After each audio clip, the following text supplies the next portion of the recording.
Hello student.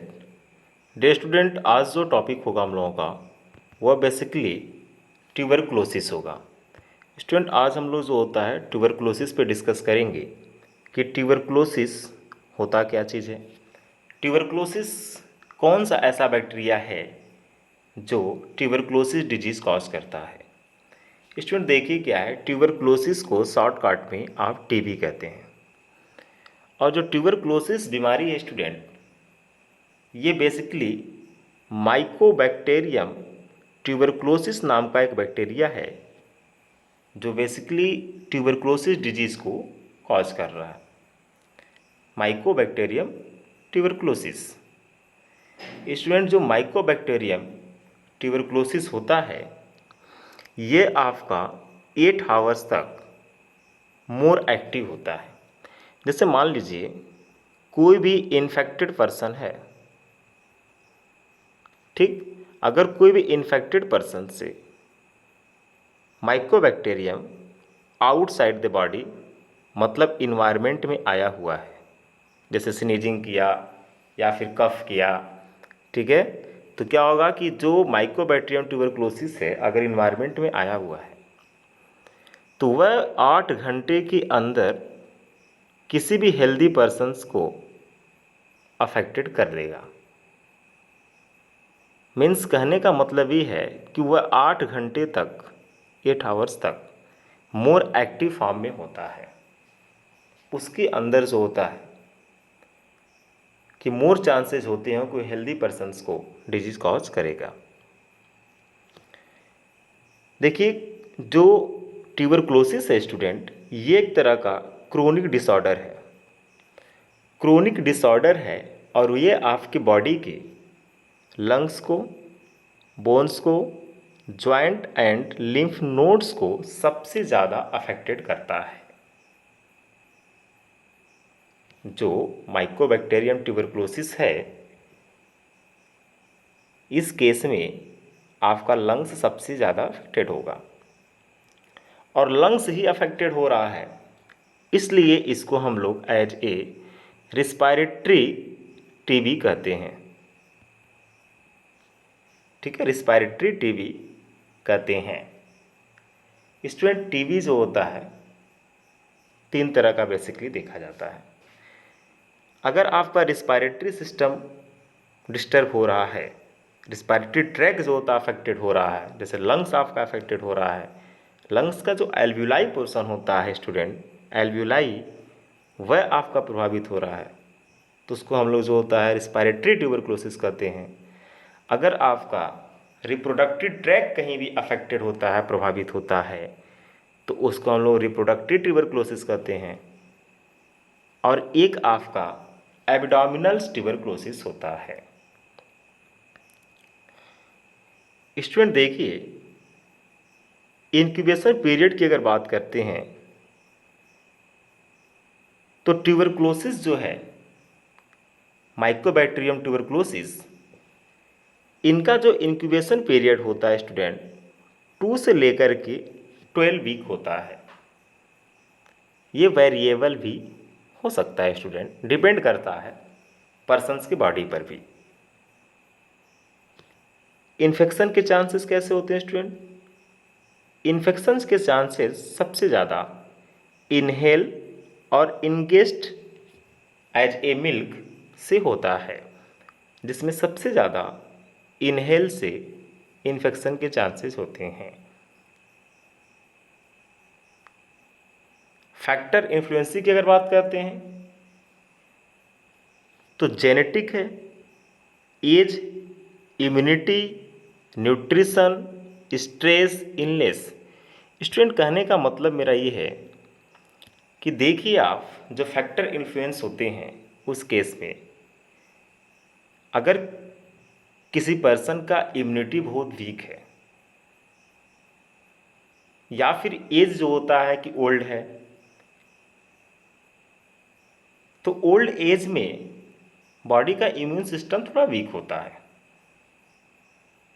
या फिर already उसको कोई भी डिजीज हुआ है पर्सन को, जिससे उससे बॉडी की इम्यूनिटी कमज़ोर हो गया है, वीक हो गया है, तो बहुत से ऐसे बैक्टीरिया वायरस बहुत ही ईजिली अटैक कर जाते हैं। न्यूट्रिशन उनका सही नहीं रहेगा, स्ट्रेस है, इलनेस है, तो माइकोबैक्टीरियम ट्यूबरकुलोसिस बहुत ही कम समय में उनके बॉडी को अफेक्टेड कर देता है। अगर सिम्टम की बात करते हैं स्टूडेंट, तो देखिए जो ट्यूबरकुलोसिस है, इस ट्यूबरकुलोसिस में जो फर्स्ट सिम्टम है स्टूडेंट, ब्लड इन स्पूटम्स। स्टूडेंट होता क्या है कि ट्यूबरकुलोसिस के केस में जो स्पूटम्स होते हैं, जैसे आप खांसते हैं तो बलगम के साथ साथ ब्लड भी स्टूडेंट निकलने लगता है, चेस्ट पेन होता है, लॉस ऑफ एपेटाइट्स, भूख नहीं लगेगा स्टूडेंट आपको, और आप खाना नहीं खाएंगे, भूख नहीं लगेगा, तो आपका वेट बेसिकली क्या होगा, लॉस होगा, फीवर होगा स्टूडेंट आपको, एंड कफ होंगे। फैक्टर इंक्रीजिंग रिस्क की अगर बात किया जाए तो जो पोवर्टी कंडीशंस होता है, एड्स अगर किसी को हुआ है, ड्रग रेसिस्टेंस कंडीशन से स्टूडेंट, तो इन सब केस में होता क्या है बेसिकली कि आपकी बॉडी का इम्यून सिस्टम वीक होता है। एड्स अगर आपको हो गया है सपोज डेट, तो एड्स के केस में आपके बॉडी की इम्यून सिस्टम ही ऐसा है जो बहुत ही वीक हो जाता है, और माइकोबैक्टीरियम ट्यूबरकुलोसिस बहुत ही कम समय में आपको प्रभावित कर देगा, आपकी बॉडी को अफेक्टेड कर देगा। ठीक है स्टूडेंट, नेक्स्ट स्लाइड पे आते हैं हम लोग।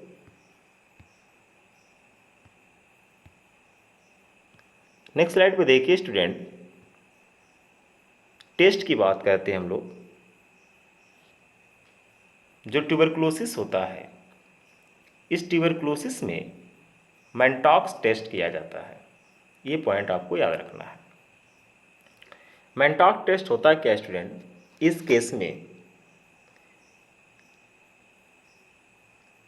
आपके बॉडी में इंजेक्शन लगाया जाएगा, और जिस एरिया में मैंटॉक्स का इंजेक्शन लगाया जाता है, सपोज डेट इस एरिया में इंजेक्शन लगाया गया, तो जिस एरिया में या जिस पॉइंट पे इंजेक्शन लगाया जाएगा, उस पॉइंट को एज ए सर्किल कर दिया जाता है, और एक स्केल आता है स्टूडेंट, उस स्केल से हम लोग मेजर कर लेते हैं, और 48 आवर्स बाद देखते हैं कि जो एरिया हम लोग मेजर किए थे जितना, उससे ज़्यादा क्या इंक्रीज कर रहा है कि नहीं। अगर वो एरिया इंक्रीज करता है स्टूडेंट, तो मीन्स ये कि माइकोबैक्टीरियम ट्यूबरकुलोसिस आपकी बॉडी में है, तो हम लोग पॉजिटिव बोलते हैं। अगर वो एरिया डिक्रीज करता है तो रिपोर्ट निगेटिव आती है। मैंटॉक्स टेस्ट को अलावा भी स्टूडेंट बहुत से ऐसे टेस्ट हैं जो टीबी के लिए किए जाते हैं। इस डायग्राम में देखिए स्टूडेंट कि इसमें मैक्रोफेजेज है, मैक्रोफेज बैक्टीरिया की, वह एल्व्यूलाई है आपका, और इस एल्व्यूलाई के वाल को बेसिकली अफेक्टेड कर रहे हैं, जिससे क्या होगा कि जब आपके एल्व्यूलाई अफेक्टेड होगा, तो आपको पता है कि आपका जो लंग्स में एल्व्यूलाई है वह आपका गैसियस एक्सचेंज में सबसे ज़्यादा मेजर रोल प्ले करता है, तो गैसियस एक्सचेंज सही से नहीं हो पाएगा स्टूडेंट। इस डायग्राम में भी आप देख सकते हैं। अगर वैक्सीन की बात किया जाए स्टूडेंट, किस तरह का वैक्सीन ट्यूबरकुलोसिस के केस में लगाया जाता है, तो उस वैक्सीन का नाम है स्टूडेंट BCG। ये इंपॉर्टेंट है, आपके लिए क्वेश्चंस पूछे जाते हैं नीट में। BCG, जिसको बैसिलस कैलमेटे-क्यूरेंस कहते हैं।